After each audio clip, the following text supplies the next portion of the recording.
Chosen one, hear me clearly. This moment is not casual. It is holy. It is urgent. You were not born to live halfway, to drown in the noise of the ordinary. There is a seal on you, a divine mark that separates you from the crowd. That's why you've always felt different. That's why the battles you've faced have been heavier than most. Heaven has been shaping you for something too weighty to ignore. You've walked through shadows others never saw. You've carried pain in silence while smiling on the outside. But here's the truth. That was not wasted. Those hidden tears watered the soil of your destiny. You were not being buried, you were being planted. Imagine a blacksmith's forge. Metal is placed into flames, so hot it seems it will melt. But when it is pulled out and hammered, it does not break. It takes shape. That is you. Every fire you have endured has only been forming the weapon God designed you to be. And when you come out of the furnace, you will not look the same, and you will not bend to pressure again. Let me tell you a story.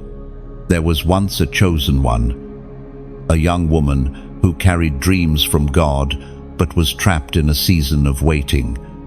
She prayed and waited and prayed. Nothing moved. She began to doubt if she had heard God at all. People laughed, saying, "She's wasting her time." But what they could not see was that her roots were stretching deeper. Then, one day, the sudden breakthrough came. The opportunity that arrived was so perfect, so divinely timed, that every year of waiting finally made sense. Her testimony is a mirror to yours. Delay is not denial, it is divine alignment. Now lean into this truth, carved in the sacred text. It is written in the book of Nahum, chapter 1, verse 7. The Lord is good, a stronghold in the day of trouble. He knows those who take refuge in Him. Do you see it? God does not just watch you from a distance. He knows you.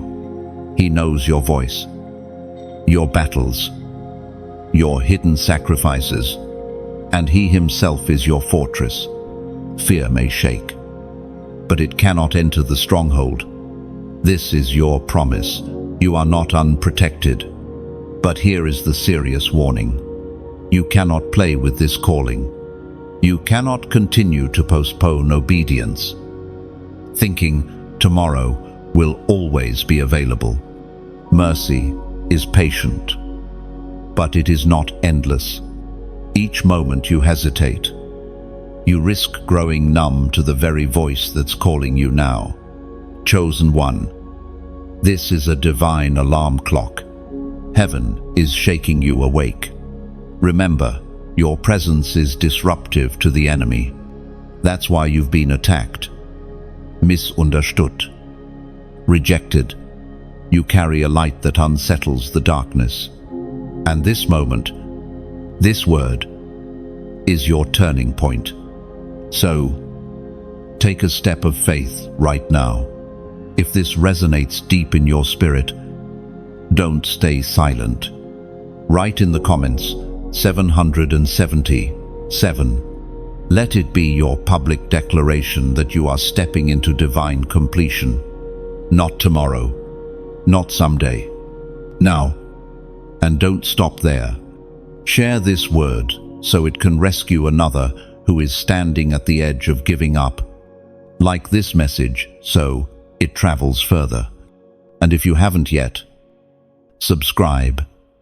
So every time a word like this is released, you'll be equipped, reminded, and recharged. Chosen one, you are not ordinary.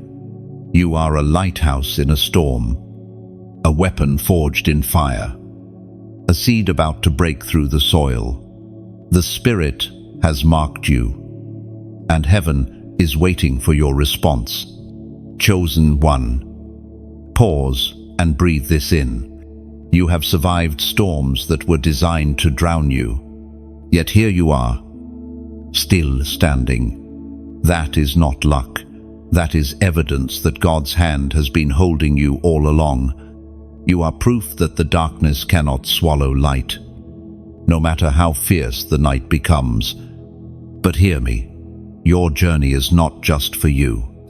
Every scar you carry will one day become a map for someone else lost in the valley. Your story will unlock faith in others, reminding them that survival is possible, that breakthrough is real. You are a living testimony in progress. And when the right moment comes, your voice will echo with authority born from pain. So, stay awake, stay ready, keep your heart open and your spirit sharp. This is not the end of the message. This is the beginning of your next chapter. Chosen one, you know the weight you carry. It is invisible to most, yet heavy in your own soul. Others see your smile, your composure, your ability to keep moving, but they do not feel the pressure inside you. What they call strength is, in truth, survival. Every sleepless night, every silent tear, every prayer whispered into the darkness, none of it has been wasted. The weight is proof of your calling. People who are not chosen do not wrestle with burdens this deep. If you were ordinary, your road would have been smooth. But destiny requires training, and training requires resistance. Like a tree forced to grow roots through stone, you have been pushed against walls that seemed unmovable, so that your foundation would go deeper than most. Sometimes you have asked, why me? Why must I carry so much? The answer is woven into the mystery of your identity. You were entrusted with what others could not bear. It is not punishment, it is stewardship. Heaven entrusted you because you were designed for it. A warrior is not tested with toy weapons, but with steel sharpened by fire. Consider this image, a candle in a sealed room. The wax melts away slowly, but the flame continues, giving light even as it consumes itself. That is how you have lived, giving warmth, giving guidance, even when it cost you pieces of yourself. But hear me, your flame has not been overlooked. The one who placed fire inside you is about to replenish what has been burning low.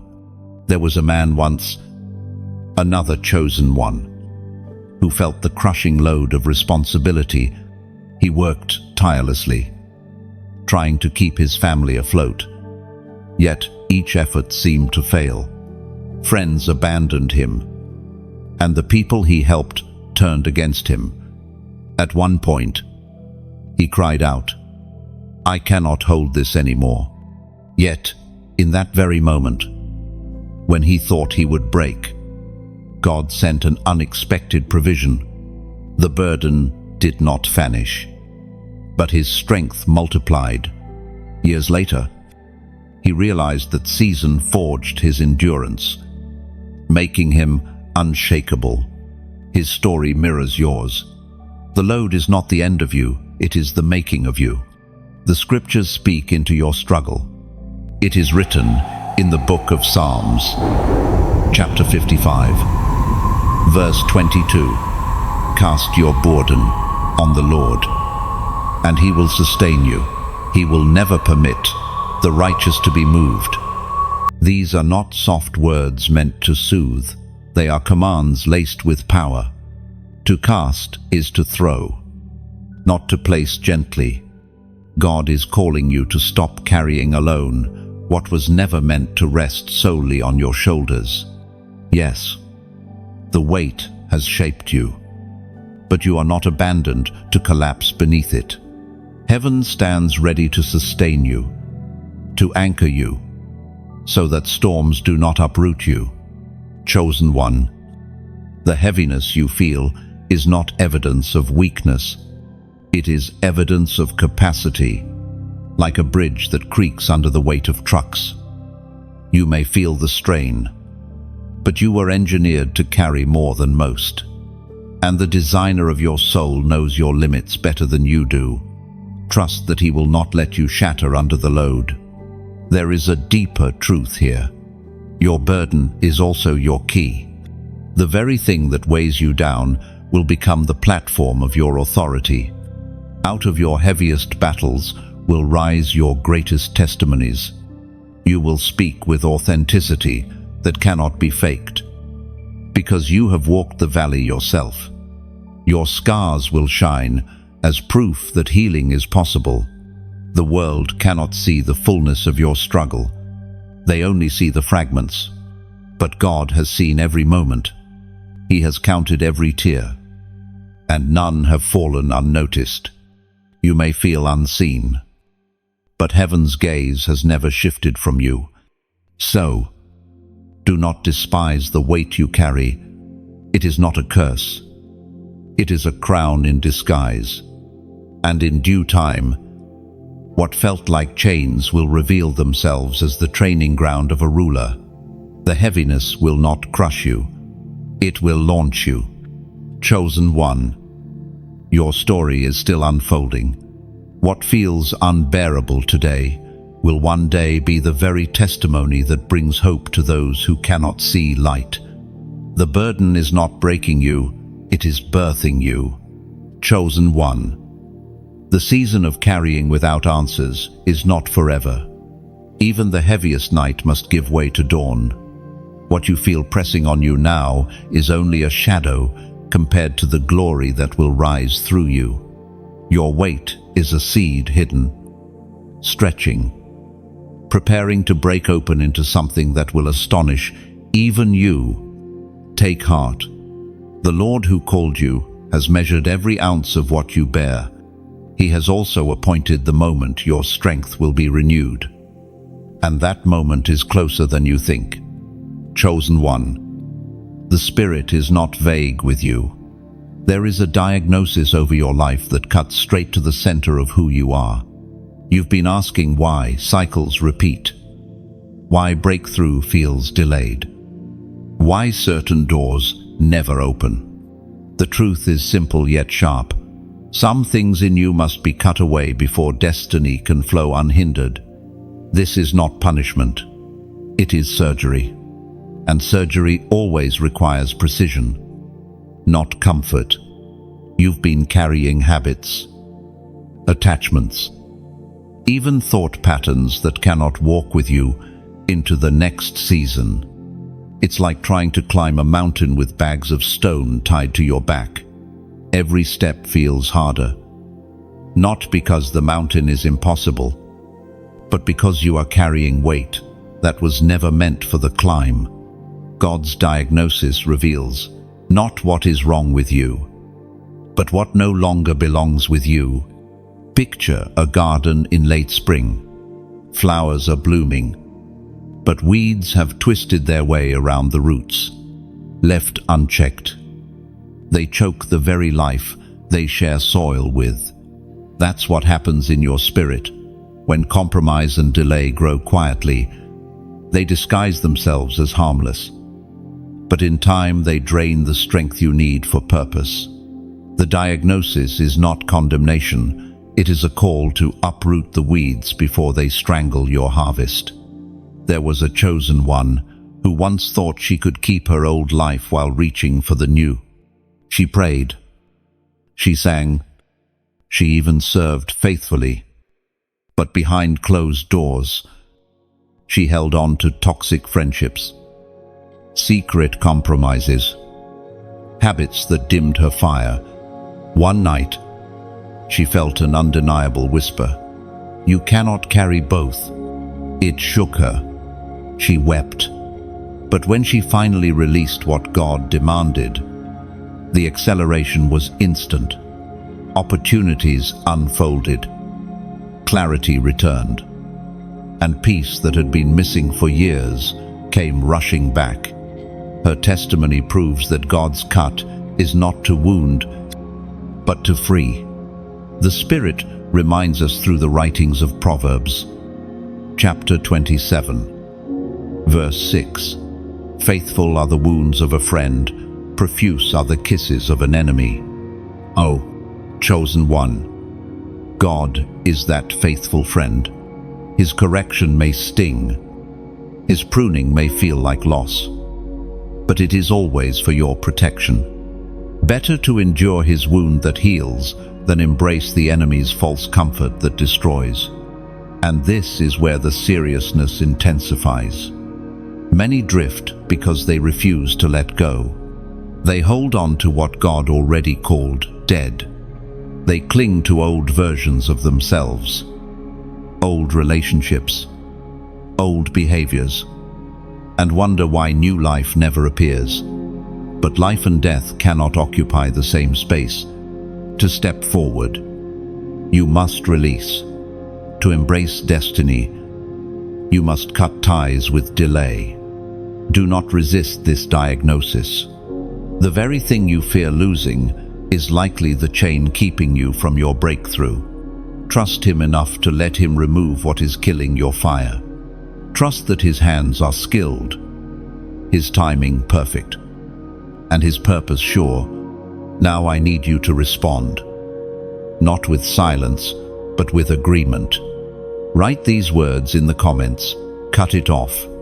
By doing this, you declare that you choose obedience over compromise, healing over delay, pruning over choking weeds. It is more than typing, it is aligning your spirit with heaven's sharp but loving hand. Chosen one, you are not being destroyed, you are being refined. The diagnosis is clear. The fire in you is too important to be suffocated by lesser things. Release what must go, and watch how quickly the new season unfolds. Chosen one, think about this. When a doctor gives a diagnosis, it is not to shame the patient, but to expose what must be treated, so healing can come. In the same way, God's revelation of what needs to be cut is not to humiliate you, but to preserve your life. The discomfort you feel is a sign that heaven is at work in the deepest parts of you. If He did not love you, He would leave the weeds to grow unchecked. The pruning may separate you from people, places, or habits you once thought were permanent. That separation is painful, yes, but it is also sacred. Every time you let go of something God never approved, you create room for His promises to take root. What looks like emptiness at first will later be filled with fruit that cannot be shaken. This is the mystery of obedience. What feels like loss becomes gain. And here lies the challenge. Will you resist the cut, or will you surrender to it? The choice belongs to you. But know this, on the other side of surrender lies freedom. And freedom is worth every tear, every goodbye, every stretch of faith. Obedience is never wasted, it is always rewarded.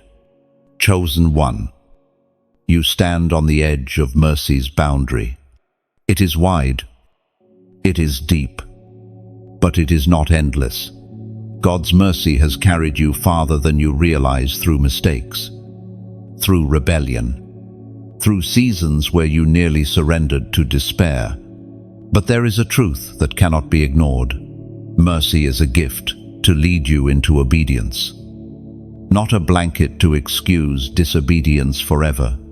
Imagine a river flowing steadily, nourishing everything in its path. But if a dam is built, the water begins to rise, pressing harder, building pressure. For a time it still flows, but eventually the weight will break through. Mercy works like that. It keeps covering, keeps holding back judgment, keeps giving chance after chance. But there comes a moment when the weight of ignored calls presses too strongly. and what was once gentle patience becomes an unstoppable flood. You have felt this tug before. Warnings whispered in your heart. Conviction pricking at your thoughts when you were about to compromise. A quiet sense that you should stop, that you should turn back, that you should not cross that line. That was mercy's voice. The problem is not that you did not hear it, but that sometimes you silenced it, thinking you had more time. The scripture paints this soberly. It is written in the letter to the Hebrews, chapter 10, verse 26. For if we go on sinning deliberately after receiving the knowledge of the truth, there no longer remains a sacrifice for sins. End. These words are not soft. They are not meant to comfort, but to awaken. Mercy calls, but rebellion blinds. If you keep pushing, if you keep testing the edge, you risk hardening your heart until you no longer recognize the voice that has been saving you. Think of a candle burning in the night. The flame flickers, sometimes dim, sometimes bright. The wax is melting, but once the last drop is gone, the flame dies. Mercy is like that wax. It burns long. It extends beyond expectation, but it is not limitless. To continue ignoring its warmth is to risk being left in the dark. There was once a man who lived under the weight of repeated chances, time after time. He ignored the nudges of his spirit. He told himself, "I'll change tomorrow. I'll return to God when I'm ready." Tomorrow never came. The whispers grew faint, until one day he no longer felt anything at all. What he thought was freedom was actually silence. And silence is the most frightening thing when heaven stops speaking. When conviction no longer comes. When the door of mercy seems shut. His story is not told to condemn you, but to warn you. Do not assume silence is peace. Sometimes silence means mercy has stepped back, but here lies the other side. Conviction is still alive in you. You are hearing these words, and they pierce because your spirit is not dead. That sting is proof of life, proof of God's hand still stretching toward you. And that means the door is not closed yet. The very fact that you feel the weight of this message is mercy itself. One more chance. One more knock on your heart. Mercy is not weakness. It is fierce love. It pulls you back from cliffs you didn't see, shields you from battles you couldn't survive, gives you breath when you should have suffocated. But mercy also demands a response. It asks, will you return? Will you obey? Will you stop wandering? Chosen one, take this to heart. You are standing in a sacred tension. On one side, a love that refuses to let you go. On the other, a boundary that will not stretch forever. This is the seriousness of the hour. You cannot play with it. You cannot treat this as ordinary. Mercy has carried you to this very line. What you choose next determines what unfolds. Step into obedience, and mercy will flood you with strength, peace, and renewal. But resist, and the weight you thought you could manage will break over you. This is why you must not harden your heart. Let mercy do its work now, while it is still reaching. Chosen one. The most dangerous lie is that there will always be another chance. That is how countless souls have slipped into blindness by assuming mercy would wait forever. But mercy is not designed to be stretched thin. It is designed to lead you home while the door is still open. So, hear this clearly. If you sense the pull of conviction, do not ignore it. Respond while your heart is still tender. because a soft heart is evidence that heaven has not let you go. Chosen one. Destiny is never a solitary path. Though the call rests upon you personally, the journey is woven with others who walk beside you. Heaven has not only appointed angels to stand guard, but has also placed people along your path, voices, guides, fellow warriors who remind you that you are not alone. This is the call to assemble, not to scatter. Think of a single coal pulled out of the fire. At first, it still glows, but without the warmth of the others, the glow soon dies.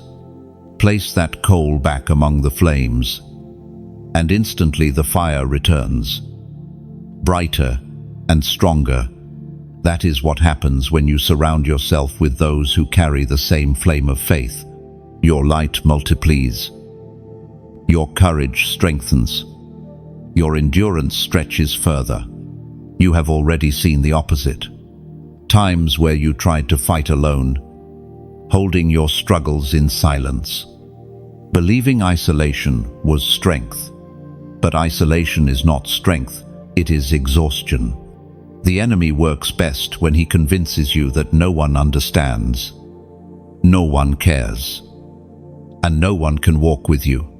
Yet, truth is different. Your voice matters. Your fight matters. And there are others whose destiny is tied to your victory.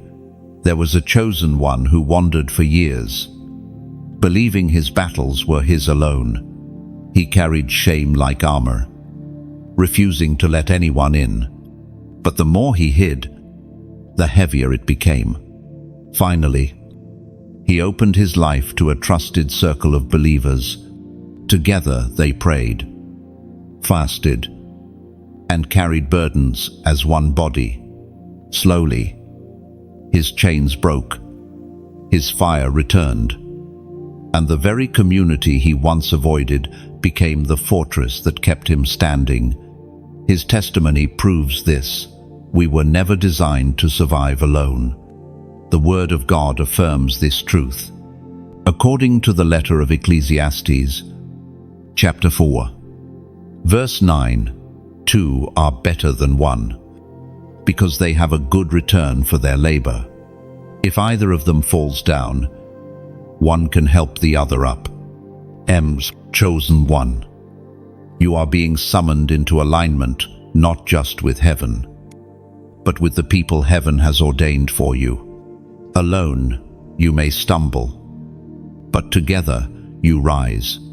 This is the season where you must open your spirit, connect deeply, and walk with those who fan your flame rather than suffocate it. And here, I want to speak with honesty. Messages like this, words that carry life, are not created in thin air. They are prayed over, studied, written, refined, and shared so that chosen ones across the world can be reminded of who they are. This work is not backed by force or demand, but by faith and love. Think of it like a well in a desert.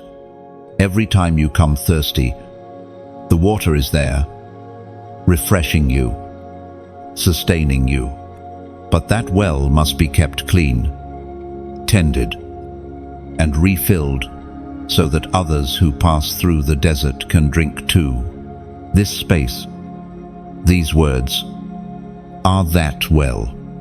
And you, if you feel led, can help keep it flowing. Supporting this mission is not about transaction, it is about participation. Some can give prayers, lifting this work in the Spirit. Some can give time, sharing the word so it reaches others who are desperate for hope. And some, as they are able, can give resources, sowing into the well so that more water can flow. If you ever feel stirred to donate, know this: it is not demanded, not forced, not a condition for receiving. It is simply a free choice. A seed planted into the soil of spreading light. Even a small act, like a drop of oil poured into a lamp, helps the flame burn longer. The point is not the size, it is the heart. And if your heart feels moved, your act, whether prayer, sharing, or giving, becomes part of the fire. Heaven is kindling across nations. So, as you hear this, I invite you to take action in the way your spirit leads. You can like this message as if you were lighting a small candle, so the glow travels further into the night. You can share it as if you were a faithful messenger, carrying heaven's letter to someone who is standing on the edge of giving up. You can subscribe as if you were building a spiritual house, a place where you will always return to be reminded and recharged.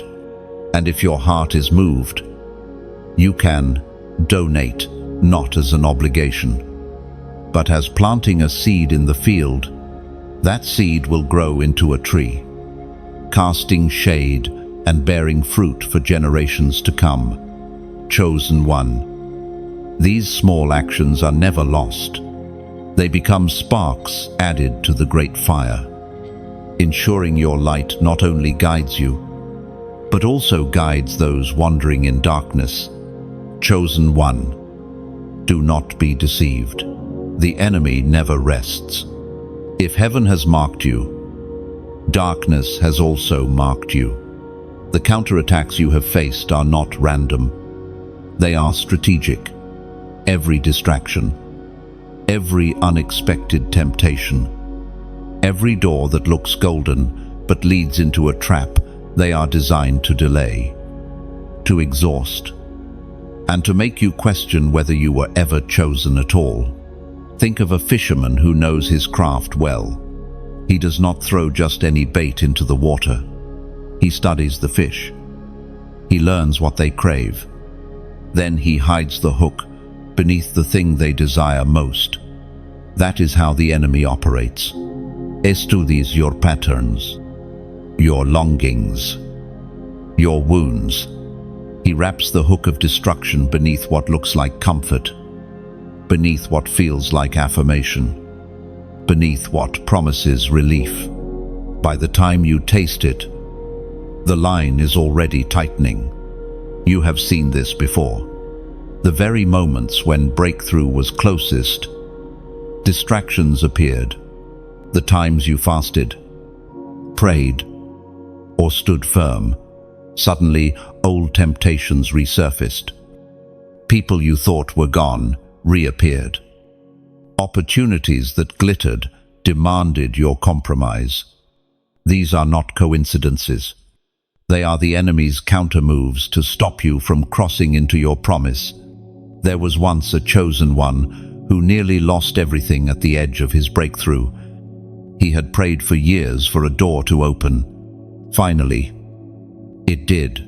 But alongside the real door came a counterfeit one. The counterfeit looked easier, faster, more appealing. He almost walked through it, but something in his spirit whispered, "This is not it." He obeyed the whisper, and though the wait was longer, the true door finally opened. Had he taken the bait, his calling would have been strangled. His testimony warns us, not every open door is divine. The scriptures confirm this reality, as it is written in the second letter to the Corinthians, chapter 11, verse 14. And no wonder, for Satan himself masquerades as an angel of light. This is why discernment is your shield. Not everything that looks bright comes from God. Not every friend is sent from heaven. Not every opportunity is a blessing. Chosen one. You must test the spirit behind what comes your way. Ask, does this align with God's word? Does it pull me closer to holiness or drag me deeper into compromise? Picture a battlefield at night. Torches flicker in the distance, and from afar, Every flame looks the same, but only the trained eye can tell which belong to the enemy. That is what God is training in you now, an eye to discern, a heart to sense, an ear to hear beyond appearances. Without it, you risk embracing what was meant to destroy you. The enemy's traps are subtle. Sometimes it is not outright sin, but busyness that drowns your prayer life. Sometimes it is not obvious rebellion, but comfort that lulls you into spiritual sleep. Sometimes it is not failure, but applause that tempts you to pride. His strategies are diverse, but his goal is always the same: to silence your fire before it spreads. Chosen one, do not be surprised by the warfare. The fact that you are under attack is evidence of your value. Thieves do not break into empty houses. Hell would not target you if you were not carrying something priceless. Every snare set against you is confirmation that you are dangerous to the kingdom of darkness. So here is your charge. Stay awake. Guard your heart. Do not move too quickly just because something looks right. Take every decision to prayer. Weigh it in the Word. And listen for the Spirit's whisper. If it feels urgent but lacks peace, it is likely a trap. If it flatters your ego but shrinks your devotion, it is a chain disguised as a gift. And now, I ask you to respond as a prophetic act. Write in the comments, 444. This is more than a number. It is a declaration that you will walk in discernment, that you will not fall for counterfeits, that you will stay aligned with heaven's light, no matter what the enemy disguises. By typing it, you mark yourself as one who sees through deception. Chosen one. The counter moves of the enemy are real, but they do not define your destiny. The traps may be many, but your God is greater. As long as you stay rooted in His truth, no snare will hold you, and every plot against you will collapse under the weight of His power. Chosen one. Let this sink in. Discernment is not a gift for the few. It is survival for the chosen. When you sharpen it, you turn traps into testimonies and darkness into stepping stones. Chosen one. There is something unique resting on your shoulders. Others may walk freely, but you cannot. Others may compromise without consequence, but you feel conviction immediately. This is not because you are weaker, it is because you carry authority. They do not. You have been entrusted with a mantle, a spiritual jurisdiction, a weight of responsibility that heaven has placed specifically in your hands. Authority is not a title. It is not a badge of honor you wear to impress others. Authority is an invisible covering, recognized not by men, but by spirits.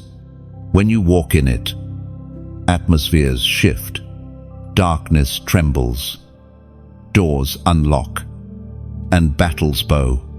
You have likely noticed this before, how your presence unsettles certain environments, how your words pierce deeper than expected, how prayers from your lips break through where others struggled. This is not coincidence, it is mantle. Consider a shepherd with a staff. To an outsider, it looks like a simple stick of wood, but in the shepherd's hand, it becomes a tool of guidance, of defense, of authority over the flock. That staff symbolizes more than wood. It represents responsibility, protection, and power. In the same way, the mantle God placed on you may look ordinary to others, but in your hands, it is extraordinary. You may wonder why your battles are fiercer, why the opposition comes harder, Why even small mistakes feel heavier in your life? It is because authority is costly. When heaven grants you jurisdiction, the enemy assigns resistance. But this should not make you shrink back. It should make you stand taller. The very intensity of your trials reveals the scale of your authority. There was a chosen one who constantly questioned why people looked to her for answers. She never sought leadership, never asked for influence. But somehow, in moments of crisis, eyes turned to her. She prayed quietly. But those prayers shook rooms. At first, she rejected it, thinking, "I am not qualified." But as time passed, God reminded her that He does not place mantles on the qualified. He qualifies the ones He calls. When she finally embraced it, her life changed. Her voice grew bolder, her steps firmer, and her authority began to impact lives she never imagined. Her story is a reflection of yours. The scriptures affirm this mystery. It is written in the Gospel of Luke, chapter 10, verse 19. "Behold, I have given you authority to tread on serpents and scorpions, and over all the power of the enemy, and nothing shall hurt you." Men, authority is not about avoiding conflict, it is about overcoming it. The serpents and scorpions are symbols of spiritual opposition, but you have been given the right to trample them. They may hiss, they may sting, but they cannot prevail. That is the distinction you carry. Imagine walking into a courtroom. The judge enters, and immediately the room shifts, not because of his appearance, but because of the authority vested in him.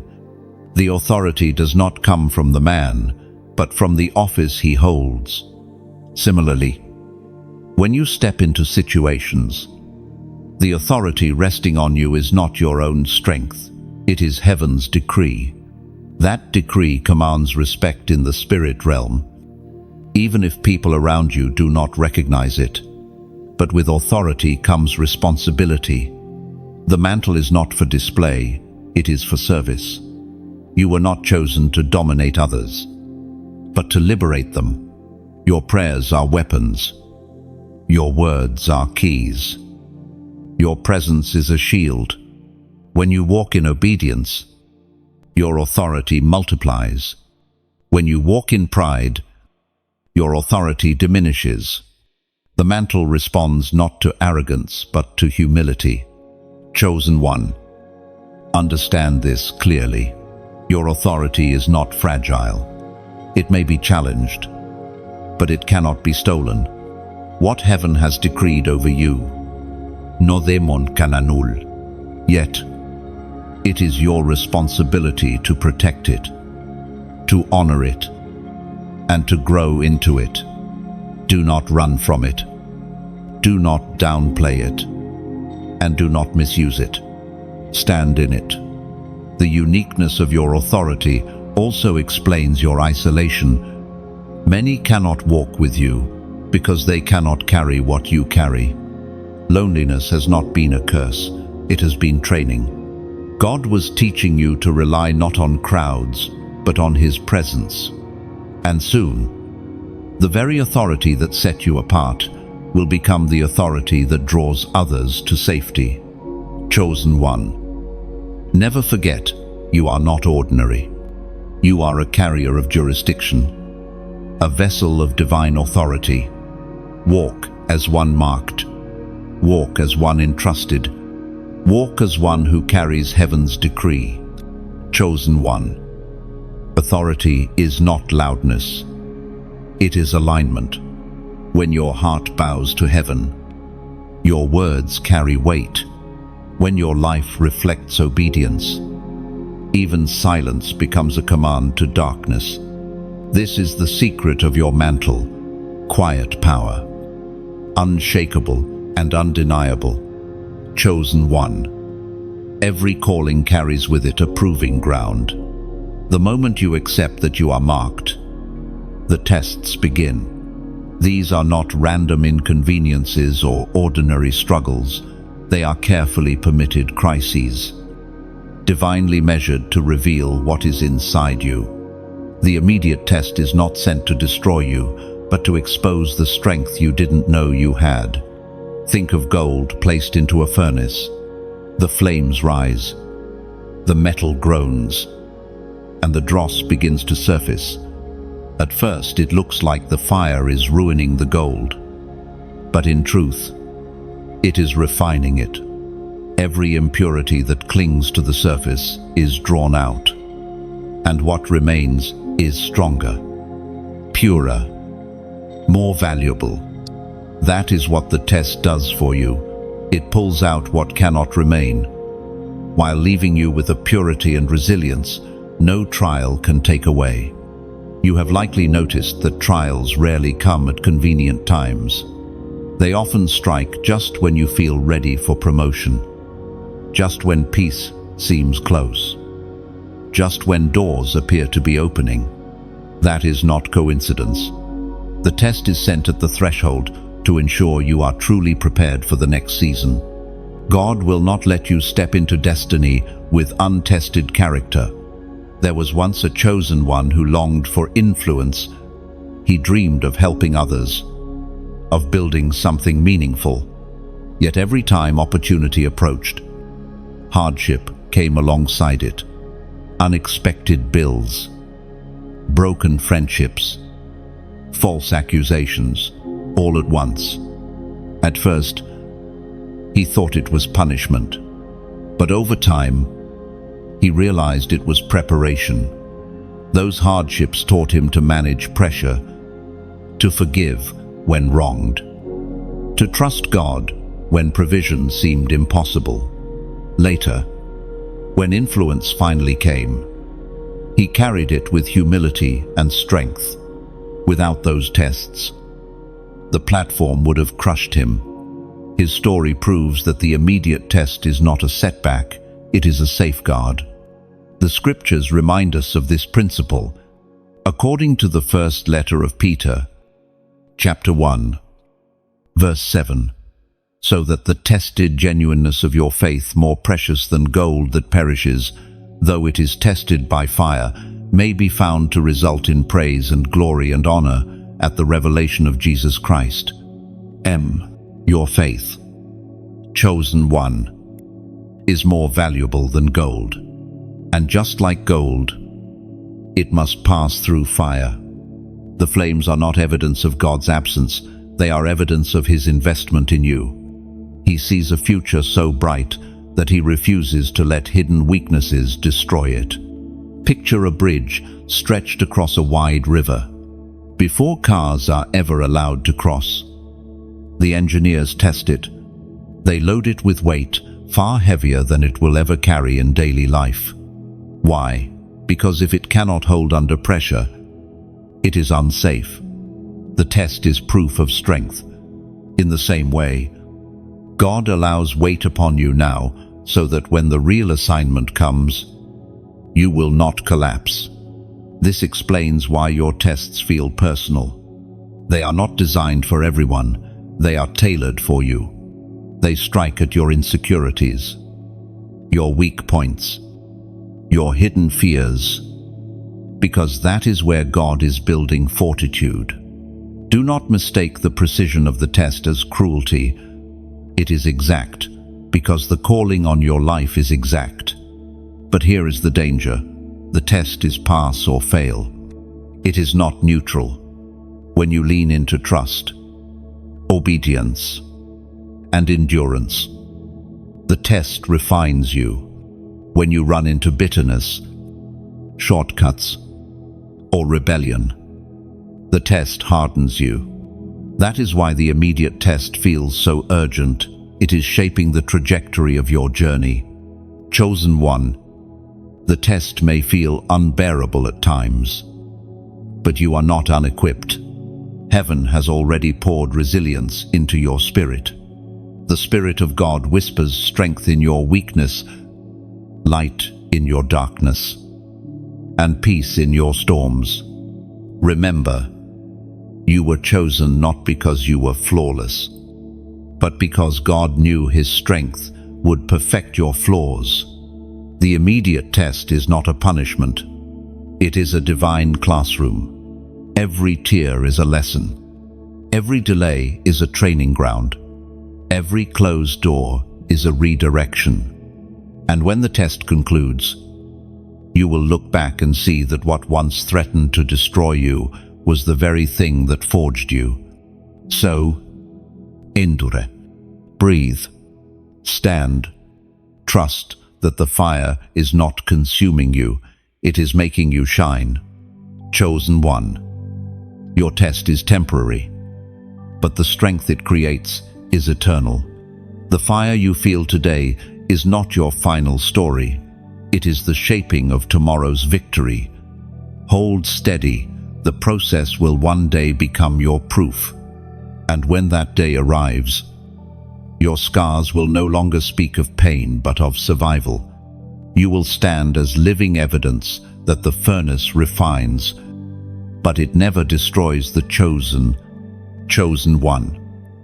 Every battle is not won with the sword of action, but with the word of response.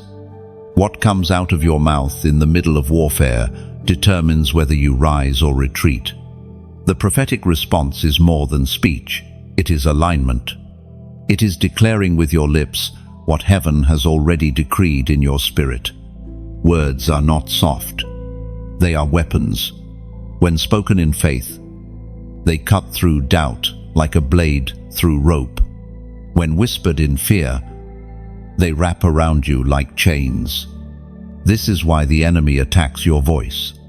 He wants to silence your prayers, weaken your declarations, and keep you from releasing the power stored in your tongue. Scripture reveals this mystery. According to the book of Proverbs, chapter 18, verse 21, death and life are in the power of the tongue, and those who love it will eat its fruits.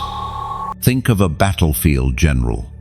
His army waits, trembling, weapons ready, but hearts uncertain.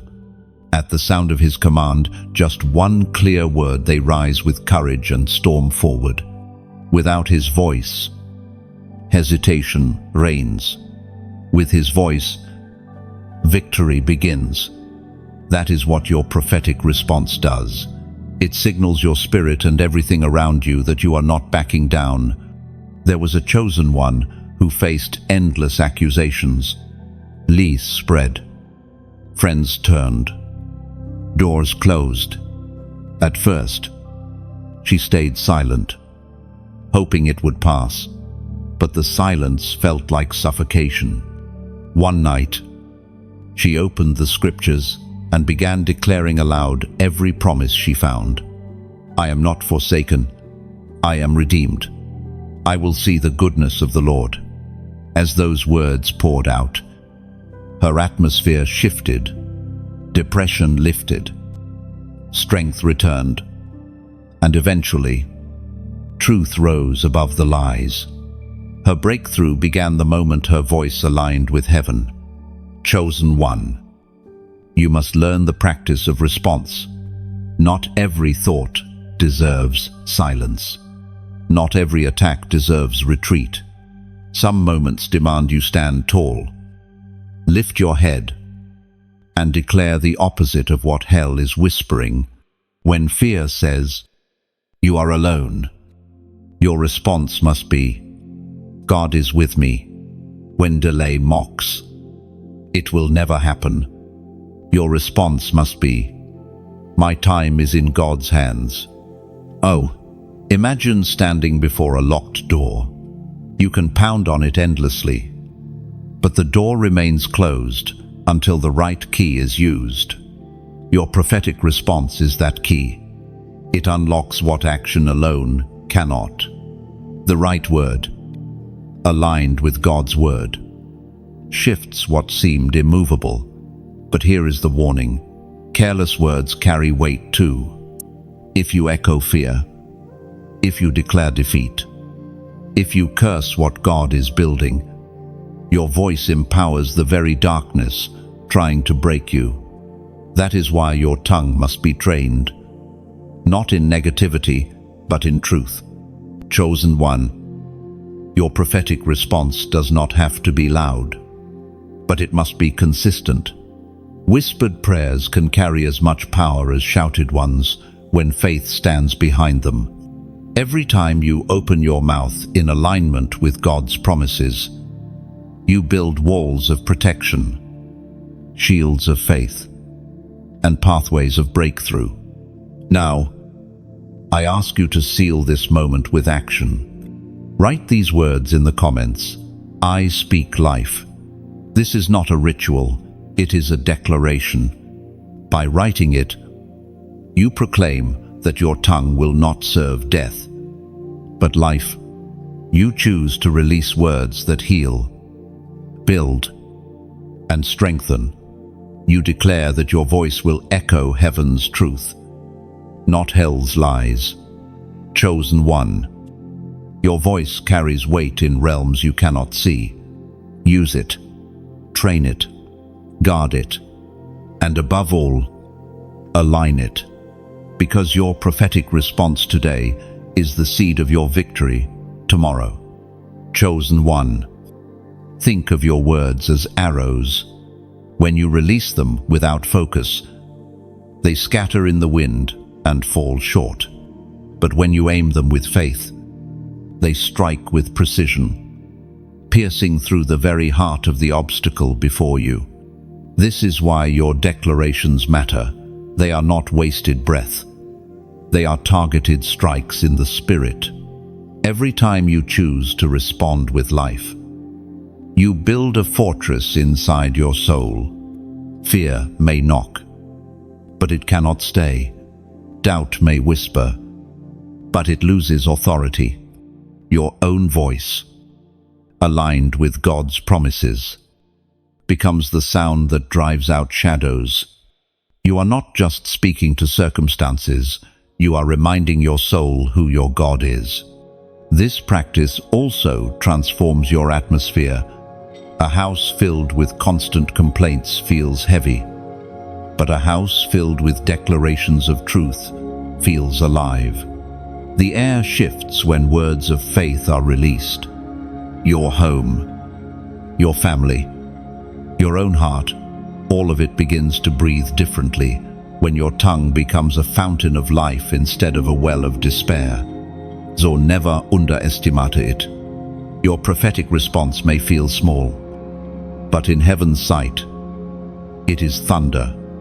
Chosen one, you were not placed in this world without tools. Every warrior must know what rests in their hands, and you are no different. God has not left you defenseless, wandering through shadows with empty palms. Instead, He has placed covenant tools within your reach, implements designed not only to shield you, but to secure your breakthrough. Consider a carpenter standing before raw wood. To the untrained eye, it is just lumber, but with the right tools, saws, chisels, hammers, it becomes a table, a doorway, a masterpiece. Without the tools, the vision remains trapped. With them, purpose takes form. That is how covenant tools work for you. They unlock what has been hidden, shaping destiny out of fragments. One of your tools is the Word, not a dusty book, not distant ink on pages, but a living sword. When spoken, it slices through deception, dismantles, and lights the darkest path. Another is the name of Jesus, a key that unlocks gates no power of hell can bar. Prayer, fasting, worship, these are not rituals, they are weapons. Shields and torches. You may have underestimated them, but heaven never did. There was once a chosen one who felt powerless against constant attack. Every day seemed like defeat, every night like despair. Then, one evening, in desperation, she opened her Bible and began speaking aloud. She declared promises she barely understood, sang songs through her tears, and whispered the name of Jesus like a lifeline. Something shifted. The atmosphere that had felt suffocating began to clear. Days later, a breakthrough she had waited years for suddenly appeared. What changed? She had picked up her tools. Her story is your reminder. Unused tools cannot protect you. The scriptures emphasize this reality. According to the letter to the Ephesians, chapter 6, verse 11, put on the whole armor of God, that you may be able to stand against the schemes of the devil. Armor must be worn to work. A sword must be lifted to cut. The tools God gave you are effective, but only when engaged. Destiny is not secured by knowledge alone, but by practice. Picture a soldier entering battle. His armor sits neatly on the rack behind him, shining but untouched. His sword is sharp, but still in its sheath. No matter how strong the tools are, if he does not wear them, he falls. That is why many chosen ones live in defeat. They admire the tools without wielding them, but you are called to more. Now, let me speak to your heart about something beyond the tools themselves. These messages, these reminders, are like a map placed in your hands. A map only guides if it's studied, valued, and passed on. This space is like a lantern on a dark road. It costs something to keep the oil burning, to keep the flame alive for those still walking behind you. When you like this message, it is as if you were striking a match in the dark, and that spark becomes part of a chain of flames spreading across the night. When you share, it is like sending out a dove carrying a branch of hope, landing in the hands of someone who has been searching for a sign. When you subscribe, it is like anchoring your boat to a safe harbor, a place where you can always return to rest and refuel for the journey. And if you feel led to donate, it is like pouring fresh oil into a lamp. The lamp may not belong to you alone, but it will burn long enough to guide countless feet along the path. This is not compulsion, not obligation. It is invitation. Just as God equips you with tools, you too can help equip the flow of this message for others. Every act, whether prayer, sharing, subscribing, or giving, becomes part of the great fire. Heaven is kindling across the earth. Chosen one, you hold more than weapons. You hold covenant tools that transform atmospheres, secure breakthroughs, and shape futures. And as you use them faithfully, you will see that every battle meant to break you only becomes another stage where your authority shines. So, lift your tools, engage them daily, and let your actions, whether with your sword or with your generosity, echo into eternity. Chosen one, remember this: tools are not treasures to display, but instruments to wield. Their true value is found only when they are used in the heat of battle, in the silence of prayer, in the hidden hours of faith. Do not let them gather dust. Each tool you pick up, whether the word, prayer, worship, or even your act of generosity, becomes a seed in eternity. And every seed you plant will rise as a harvest greater than you imagined. Chosen one. The mantle on your life does not function in chaos. Authority is strengthened through consecration. and consecration demands discipline. The consecration walk is not about rules meant to suffocate you. It is about alignment that keeps your fire burning. Without it, even the most anointed life can lose clarity. Think of a river. When it flows within its banks, it nourishes fields, gives life to cities, and refreshes everything in its path. But if the river floods beyond its boundaries, it destroys what it was meant to bless. In the same way, your power is not lost when you set boundaries, it is multiplied. Discipline channels your energy so that it strengthens instead of scattering. Consecration begins with your body, what you feed it, how you rest it, how you discipline it. All affect your spiritual sharpness. A tired warrior cannot fight effectively, and a distracted vessel cannot carry fullness. Even your physical habits are altars where you choose whether to honor or neglect the one who called you. Then comes your mind.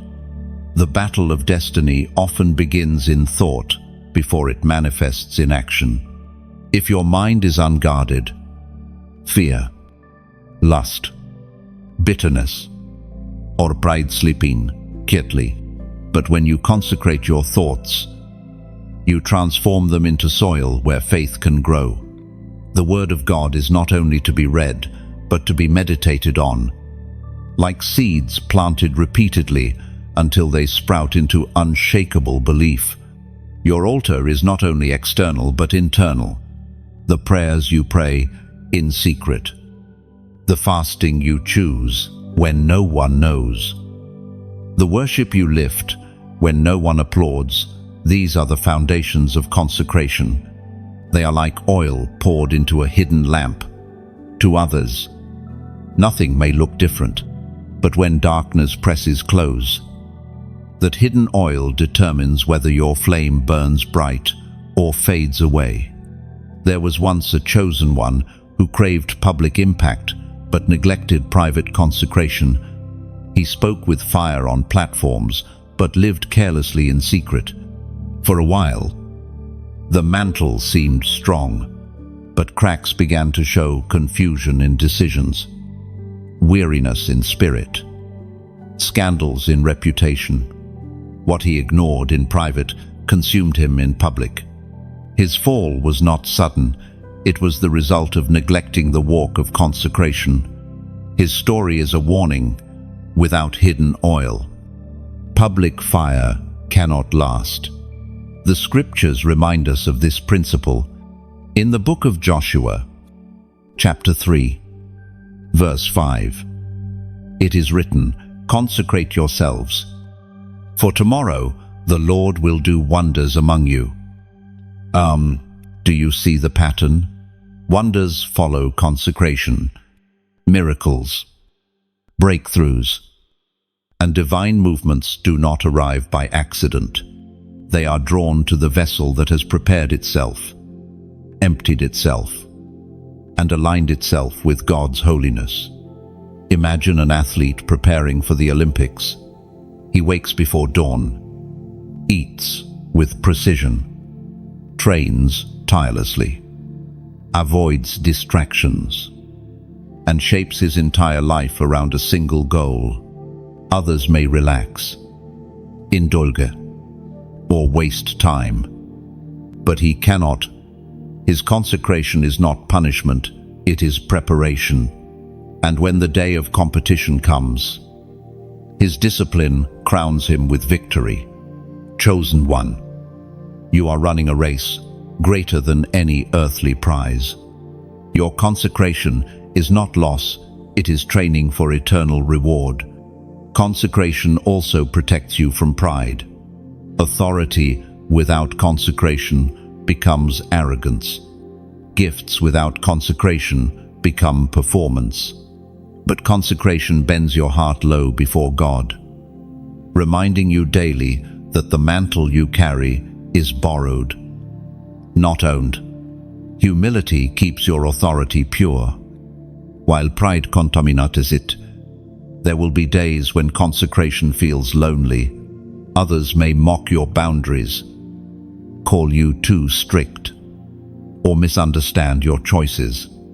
But what they see as restriction is, in truth, freedom. You are free from compromise, free from entanglement, free from the traps that ensnare those who live without discipline. Chosen one. Your walk of consecration is the invisible thread tying your destiny together. Without it, the mantle unravels. With it, your steps become steady, your vision clear, your heart guarded, and your spirit aflame. So do not despise the discipline. Embrace it. It is not meant to shrink you, but to stretch you. For the Lord who called you is preparing to do wonders, and only those who consecrate will be ready to carry the weight of glory. Chosen one. Take courage in this path. Each small act of consecration is like a stone laid on a sacred altar, building a foundation that cannot be shaken. You may not see the results instantly, but the unseen world responds immediately. Heaven takes notice, darkness retreats, and your own heart grows stronger. The walk may be narrow, but it leads to a wide horizon of wonders. Remain steadfast, for your discipline today becomes your glory tomorrow. Chosen one. You were never meant to walk this journey alone. Isolation has taught you lessons. Yes, but destiny is not fulfilled in solitude. God has designed a community for the chosen, a gathering of souls who carry light, a fellowship of warriors who understand the weight you bear. To find them, to walk with them, to protect those bonds, this is a sacred task. Think of a flock of birds migrating across continents. Alone, one bird would collapse under the endless sky, but together, they form a pattern, each one taking turns at the front, cutting through the wind so the others can rest. Their strength is not in one, but in all. That is how the community of the chosen works. Where you are weak, another carries. Where you stumble, another steadies. Where you grow weary, another speaks life. There was once a chosen one who had been burned by betrayal. Friends turned against him. Leaders failed him, and he swore never to trust again. For years, he walked alone, convincing himself that God was enough. And while God's presence sustained him, his isolation made him vulnerable. One day, he encountered a circle of believers who carried wounds like his. They prayed together, confessed openly, and shared their struggles without shame. Slowly, his walls broke. He realized that true community was not about perfection, but about shared battles. In their presence, his fire grew brighter. His testimony proves this. The enemy thrives in isolation, but heaven builds in unity. The scriptures remind us of this truth. It is written in the letter to the Hebrews, chapter 10, verse 24 and 25. And let us consider how to stir up one another to love and good works, not neglecting to meet together, as is the habit of some, but encouraging one another, and all the more as you see the day drawing near. Chosen one. Community is not optional. It is part of your armor. Alone, your flame can flicker. Together, flames become a wildfire that no darkness can contain. But you must learn discernment, because not every crowd is your community, and not every friend is your ally. Picture a vineyard. Each vine is separate, yet all are rooted in the same soil. The health of one affects the fruit of the others. If one vine is diseased, it spreads. If one thrives, it strengthens the rest. That is how your connections work. Choose your soil wisely. Surround yourself with those who are rooted in truth, not in compromise. True community is not about comfort, it is about sharpening. Iron sharpens iron, and sparks fly in the process.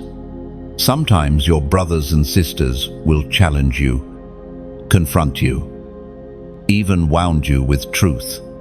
Do not despise it. Those sparks are part of the sharpening that makes your sword ready for battle. Yet, community also carries joy. Laughter shared after long nights of weeping. Testimonies celebrated together. Burdens halved when carried by many shoulders. These moments are not trivial, they are glimpses of heaven on earth. Chosen one, I ask you to take a step of agreement. Seal this word with a prophetic act. Write in the comments, 555. This number symbolizes grace and divine alignment. By declaring it, you are saying, I will not remain in isolation. I choose to walk in grace with others, to align myself with the fellowship God has prepared for me, to be part of the community of the chosen. Oh, remember this, your voice matters in the circle. Do not silence yourself out of fear. Someone else's breakthrough may depend on your testimony. Someone else's strength may rise when they see you refuse to quit. In community, your light multiplies. The call is clear. Do not walk alone. The road is too dangerous. The battle's too fierce. And the weight too heavy for solitude. Seek, find, and cherish the ones God places around you. Guard those bonds. Nurture them. And let your story intertwine with theirs. For the kingdom is not built by lone soldiers, but by an army marching as one.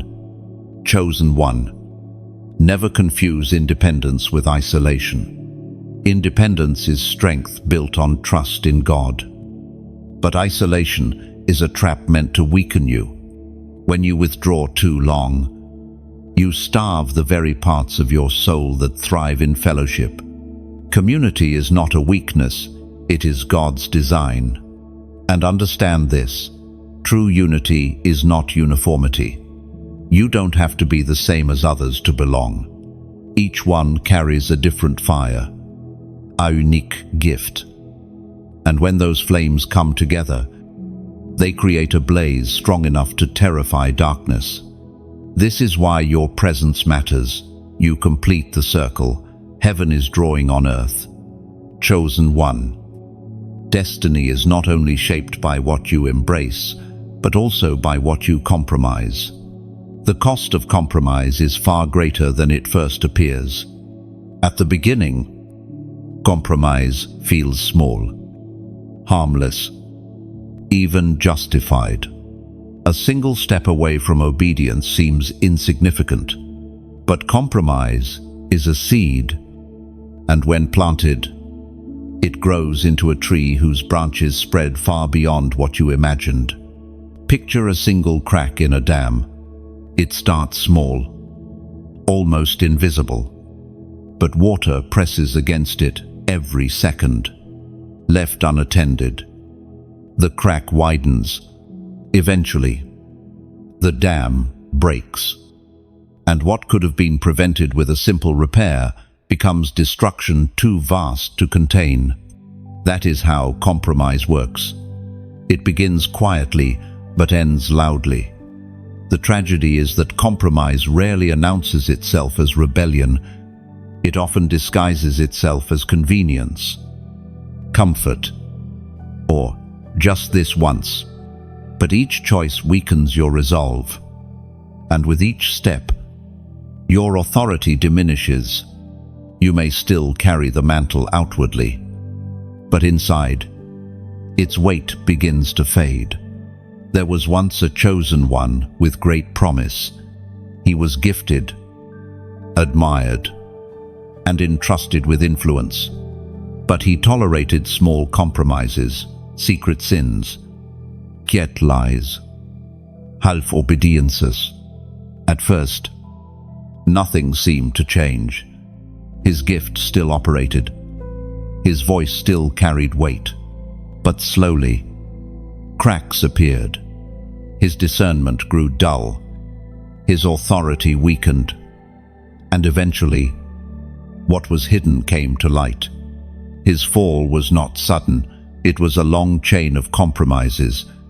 His story is not told to shame, but to warn. Compromise always costs more than you expect. The scriptures warn us of this truth. It is written in the book of James, chapter 1, verse 15. Then desire, when it has conceived, gives birth to sin, and sin, when it is fully grown, brings forth death. And do you see the progression? Desire is not evil in itself, but when indulged without restraint, it conceives. What begins in thought grows into action, and what grows unchecked ends in destruction. That is the slow poison of compromise. Imagine a ship sailing the ocean.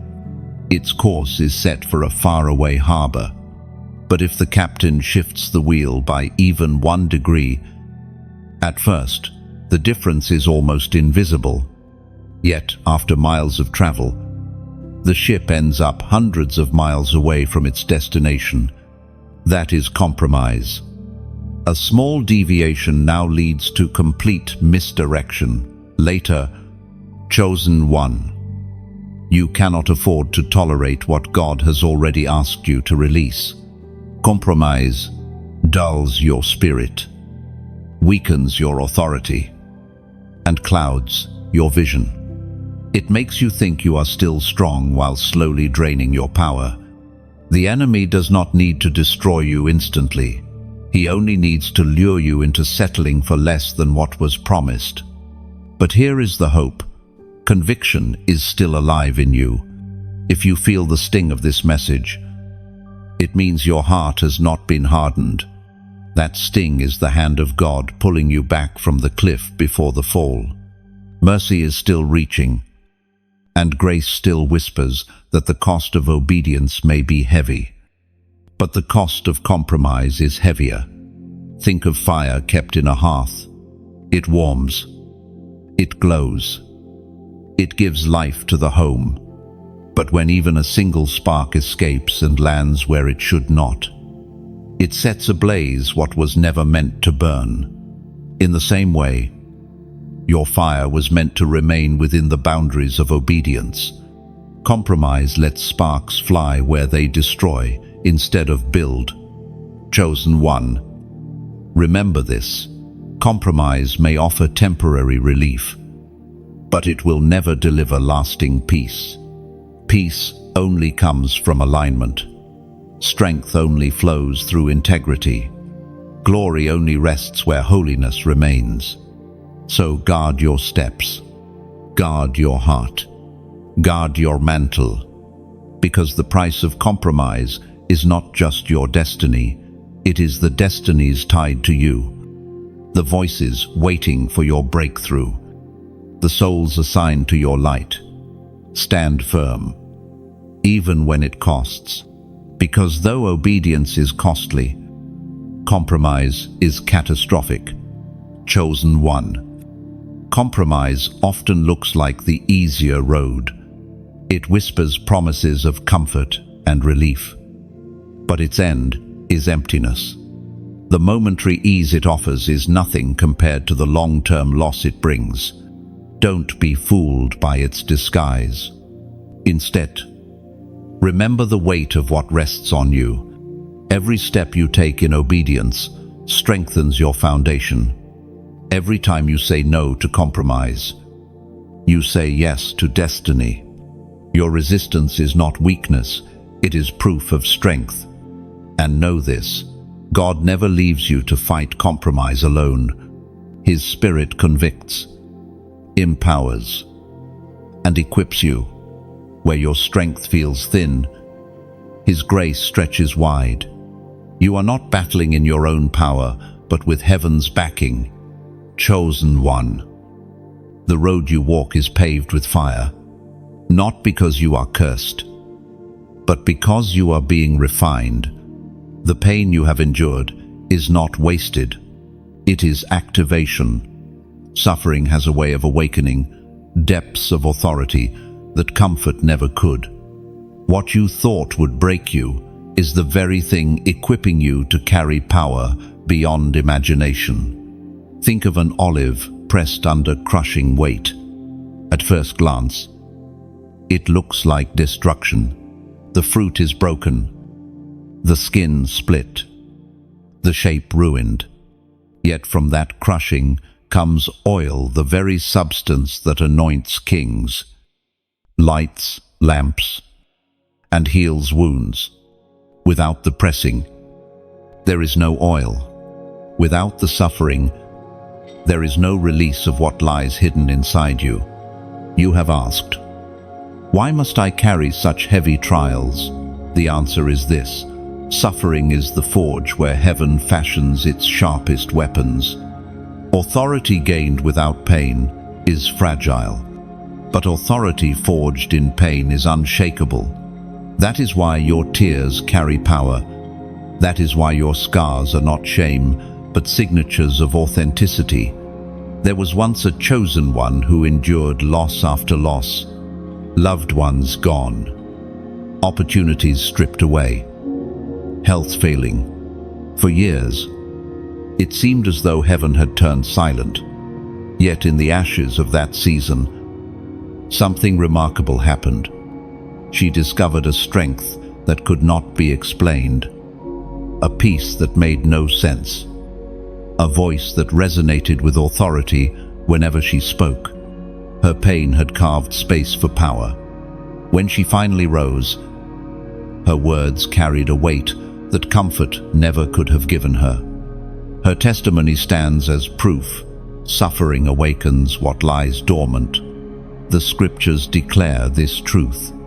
It is written in the second letter to the Corinthians, chapter 4, verse 17. For this light momentary affliction is preparing for us an eternal weight of glory beyond all comparison.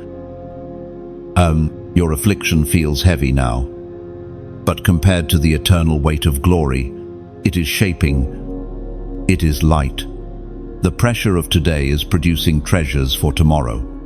Suffering is not just endured, it is invested. Picture clay spinning on the potter's wheel. The hands press hard, reshaping, smoothing, breaking lumps apart. To the clay, it feels like endless pressure. But the potter sees the vessel forming a shape that can hold living water. Chosen one, you are that clay. The pressing you feel is not aimless. It is design. Pain also refines your compassion. Those who have never suffered may speak truth, but it lacks depth. Those who have walked through fire speak truth that penetrates. Their voices carry healing. Because they have been healed, their hands carry balm. Because they have been bandaged, your pain is equipping you not only for your destiny, but also for the rescue of others. Chosen one. Suffering is a language. It teaches you to hear heaven differently.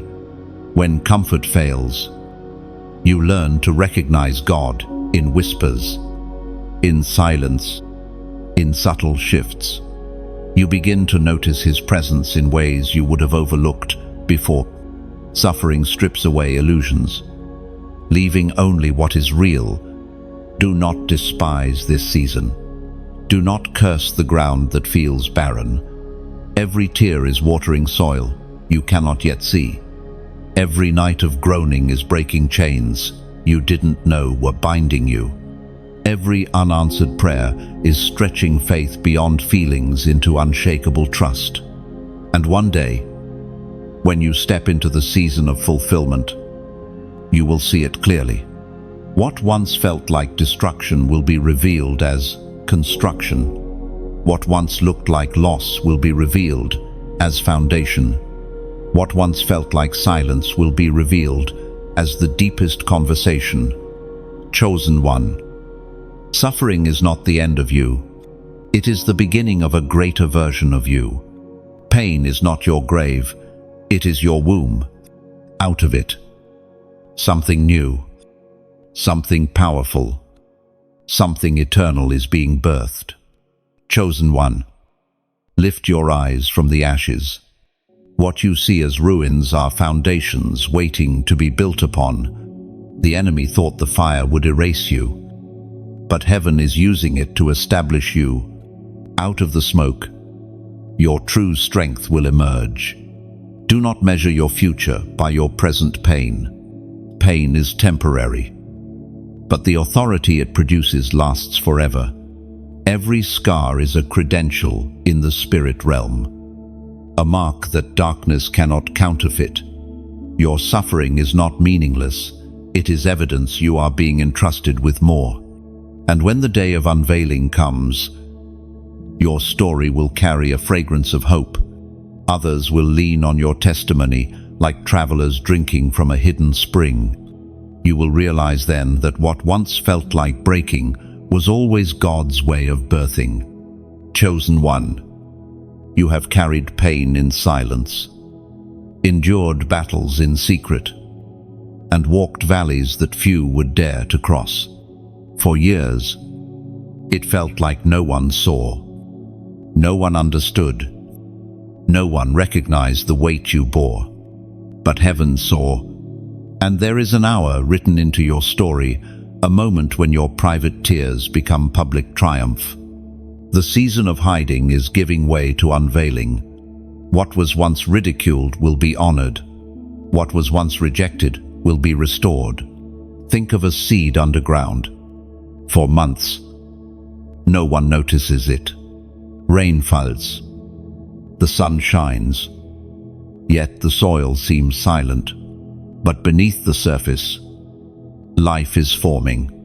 And suddenly, without warning, the sprout breaks through. That is you, chosen one.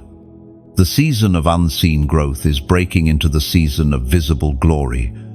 There was a chosen one who was mocked for dreaming too boldly. He was overlooked, pushed aside, told he would never make it. His waiting was long, his journey painful. But when his hour of unveiling came, those same voices stood in awe. They could no longer deny what God had done. His story is a mirror of yours delayed, but not denied. The scriptures echo this promise. It is written in the book of Psalms, chapter 30, verse 11. You have turned my mourning into dancing. You have loosed my sackcloth and clothed me with gladness. Your season of mourning is shifting into celebration. Your silence is turning into song. Your valley is giving way to a mountaintop. The hour of public triumph is not far off. It is approaching quickly. Picture a crown forged from fire. Every flame you endured has shaped its edges. Every tear you shed has polished its shine. When it is finally placed upon your head, it will not only symbolize victory, it will testify of the journey. People will see the crown, but heaven will see the process that formed it. And now, I want to speak from the depths of gratitude. Messages like this are not just words, they are lamps carried through the night. Every lamp burns oil. Every flame requires care. This space, these messages, are a fire built not only for you, but for all who wander in darkness. And here is how you can freely, beautifully, help keep the fire alive when you like this message. It is as if you place another stone upon the altar. One stone alone is fragile, but together they build a sanctuary where light can never be extinguished. When you share, you become a river carrying living water into barren lands. Someone thirsty, someone forgotten, will drink because you let the current flow through you. When you subscribe, it is like returning to a well. Each visit fills your vessel again, so you never walk empty. It is not routine, it is a rhythm of staying replenished.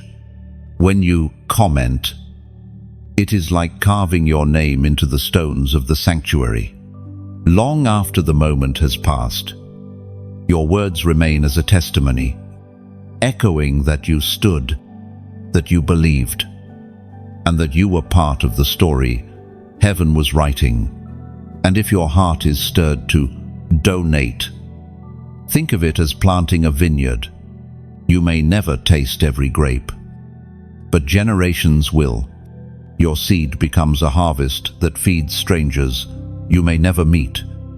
Yet heaven will record your gift as fragrance before his throne. Chosen one. None of this is forced. It is invitation, not obligation. Just as your triumph is not manufactured by men, but decreed by heaven, so your acts of support flow not from pressure, but from love. And every act, whether small or great, becomes part of the tapestry of victory God is weaving across the earth. Your hour of public triumph is near. Walk with dignity, with humility, with gratitude, for when the crown is placed on your head, the story will not only be yours, it will be the story of all who prayed for you, stood with you, and helped keep the fire burning. So rise. The world will see what God has always seen in you, and your victory will not only vindicate you, it will glorify the one who chose you from the beginning. Chosen one. Hold this truth close. Triumph is not the end of your story, but the doorway into greater assignments. The same God who lifted you from the valley will entrust you with higher mountains to climb. Every victory you taste is not only for your joy, but also for the generations that will walk in your shadow. Let your triumph become testimony, and let your testimony become a torch passed into many hands, yet to rise. Chosen one. The moment of triumph is not the finish line, it is the beginning of a new stewardship. Glory has its own dangers, and victory brings its own weight. Guarding the glory is as vital as enduring the suffering. Many have fallen not in seasons of hardship, but in seasons of success. When the crown became heavier than the cross they once carried. Imagine a mountaintop. The climb is long, the air thin, and the journey brutal. Yet when you finally reach the summit, the view is breathtaking. But the mountaintop is also exposed. Winds are stronger, storms are fiercer, and there is no cover. In the same way, triumph lifts you high, but exposure increases. Guarding the glory means learning to stand steady when visibility grows. There was once a chosen one who longed for recognition. Years of struggle finally led to breakthrough. Platforms opened, voices applauded, doors swung wide. But in the midst of success, breathe crept in quietly. He began to believe the triumph was his own doing, forgetting the hand that carried him through valleys. Slowly, what was once pure became polluted, and the glory faded. His story stands as a warning. Unguarded glory becomes a snare. The scriptures speak directly into this. In the book of Proverbs, chapter 16, verse 18, it is written, "Pride goes before destruction, and a haughty spirit before a fall." Pride is the thief of glory. It shifts the gaze from heaven to self, from gratitude to entitlement. Guarding the glory means resisting this shift. It means reminding yourself daily that the crown you wear was forged in God's fire, not your own strength. Picture a vessel carrying precious oil. If left uncovered, dust settles, insect enter, and the oil loses its purity. Only by keeping it sealed does the oil remain fresh. Your life is that vessel, and the glory poured into you is that oil. Without vigilance, contamination creeps in. Guarding the glory is sealing the vessel, protecting purity, honoring boundaries, and keeping your altar alive. Chosen one. Guarding glory also means protecting your time. Success will draw many voices, some genuine, some draining, some deceptive. Not every invitation is divine. Not every platform is meant for your feet. Discernment becomes essential. What you say yes to shapes your capacity. What you say no to protects your longevity. Guarding glory also requires humility. It is bowing lower the higher you rise. It is remembering that authority increases not by exalting yourself, but by serving others. Jesus himself, after miracles that astonished crowds, withdrew to lonely places to pray. His pattern shows us that true power is sustained not by applause, but by intimacy with the Father. There was a chosen one who rose quickly into influence, unlike others. She chose to retreat after victories, laying her crown down in prayer each night. When others celebrated her, she redirected the praise to the one who sustained her. Years later, while many around her burned out, her flame continued strong. Why? Because she guarded the glory. Her testimony reminds us that humility is not weakness. It is strength that keeps fire from consuming the vessel. Glory must also be guarded from complacency. The temptation after triumph is to rest, to assume the battle is finished. But destiny is not a single victory. It is a lifelong campaign. Guarding the glory means remaining alert, staying sharp, and pressing forward. What you celebrate today must become fuel for the discipline of tomorrow. And finally, guarding glory means living transparently. Secrecy breeds corruption, but accountability protects integrity. Surround yourself with trusted voices who can correct you, challenge you, and remind you of the road you are called to walk. Even the strongest warriors need watchmen by their side. Chosen one. The crown on your head is not only a sign of victory, it is a test of character. How you carry it will determine how long it remains. Wear it with humility, protect it with purity, and use it to serve rather than dominate. Guard the glory, for it is both gift and responsibility. And when you steward it well, your triumph will not fade with time, but echo into eternity. Chosen one.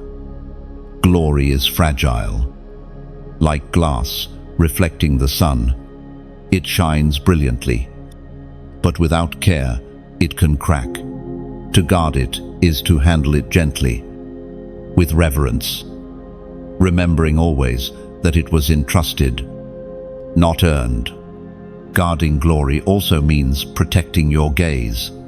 Keep your eyes fixed on the giver, not the gift. The moment you exalt the crown above the king, the weight becomes unbearable. And never forget, guarding glory is not about fear of losing it, but about love for the one who gave it. Love anchors you where applause cannot. Chosen one. You were not marked only for moments, you were chosen for a mandate. The eternal calling on your life stretches far beyond the peaks of personal triumph or the valleys of suffering. It is a thread woven through time, linking your obedience today with generations yet unborn. To live with this awareness is to carry eternity in your steps. Consider a torchbearer in an ancient relay. He runs with fire, but the flame is not for him alone. It was lit before him and will burn after him. His task is not simply to finish his leg, but to ensure the flame passes unquenched into other hands. That is your eternal mandate. You carry a flame that must outlast your years, reaching into lives, families, and nations you may never meet. Your mandate is not defined by applause. Platforms may fade. Recognition may vanish. But obédience endure. What you sow in hidden prayers, what you water with unseen tears, what you guard in secret faithfulness, these are eternal seeds. They may seem small, but in eternity's soil, they grow into trees whose shade will shelter countless souls. There was once a chosen one who felt her life was ordinary. She raised children, prayed quietly, worked faithfully, and thought little of her impact. But years later, the prayers she prayed became the covering for her children's destinies. The words she whispered shaped generations of faith, and her life became a foundation on which others stood. She never saw the fullness, but her eternal mandate bore fruit beyond her lifetime. Her story is a reminder. Greatness in God's kingdom is not measured by visibility, but by legacy. The scriptures confirm this truth. According to the book of Romans, chapter 14, verse 8, "For if we live to the Lord, and if we die to the Lord. So then, whether we live or whether we die, we are the Lord's." Chosen one. The eternal mandate is about belonging. You are not your own, you are His. Your breath, your time, your resources, your influence all belong to the one who marked you. And when you live with that understanding, every step becomes holy. Picture a stone dropped into water. Ripples spread outward, reaching shores. The stone itself never touches. That is your life. The choices you make, the prayers you pray, the words you speak, they create ripples that extend beyond your sight. Some will reach into hearts decades from now. Others will shift nations you may never set foot in.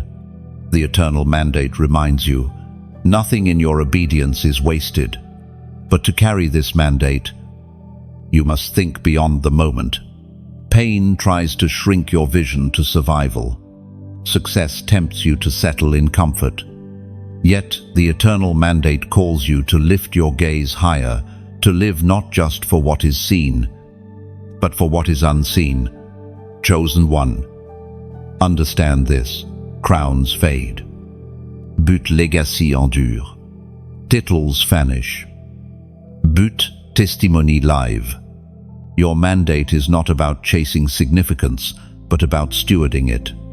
Every act of faithfulness writes chapters in heaven's record that no hand can erase. Guard your mandate with the same seriousness you guard your life. For destiny is not only about reaching your promised land, it is about leaving paths clear for those who come after you. Others will walk because you paved the road. Others will rise because you refused to fall. Others will believe because you chose to stand. And one day, when you stand before the throne, the fullness of your eternal mandate will be revealed. Faces you never saw will testify. Voices you never heard will echo gratitude. And the ripple of your obedience will return as waves of glory. Chosen one. Never forget, Your calling is bigger than you. Your life is a bridge between generations, a torch between runners, a sate between harvests. Live not just for today. Live for eternity. Chosen one. Eternity is not far away. It breathes within every choice you make now. The unseen world records what the visible world forgets. Each step of obedience is eternal currency, stored where no thief can steal and no moth can destroy. Do not measure your worth by the noise of the present. Fame may fade. Voices may forget. But heaven's record endure. Your eternal mandate assures that nothing lived in faith ever vanishes. And when the great unveiling comes, you will see that your life was not a solitary flame, but part of an endless fire, joined with millions who carried their torches faithfully. Together, the blaze will testify that eternity was always written into your story. Chosen one, we have walked together through valleys of pain, through mountains of triumph, and into the eternal horizon where your mandate shines. This message was never casual. It was heaven's way of stopping you, speaking to you, and reminding you of who you truly are. You are chosen, marked, set apart, not just for survival, but for impact. Now pause and reflect. Every word you've received is a spark. Sparks by themselves fade, but when gathered together, they become fire. This fire is not meant to die here, it is meant to travel, and you have the power to keep it alive. When you like this message, it is as if you add another ember to the fire. Small, yes, but together. These embers ignite a blaze that darkness cannot quench. When you share, you become the voice of a herald carrying a torch through the night, delivering light to someone who may be standing on the edge of giving up. When you comment, your words become carvings on stone. Long after this moment, they stand as testimony that you heard, that you believed, and that you took your place among the chosen. When you subscribe, you are not just clicking a button, you are anchoring yourself to a stream of living water, returning again and again to be refreshed, refilled, and renewed. And if you feel stirred to donate, it is like planting an orchard. You may never taste all the fruit, but countless others will be nourished, shaded, and healed by what your seed produced. This is not obligation, it is invitation, a chance to take part in something larger than yourself, a chance to see your spark join the wildfire of destiny. So, chosen one, rise, carry what you've heard, respond as your spirit leads, and let this word not end here, but continue to echo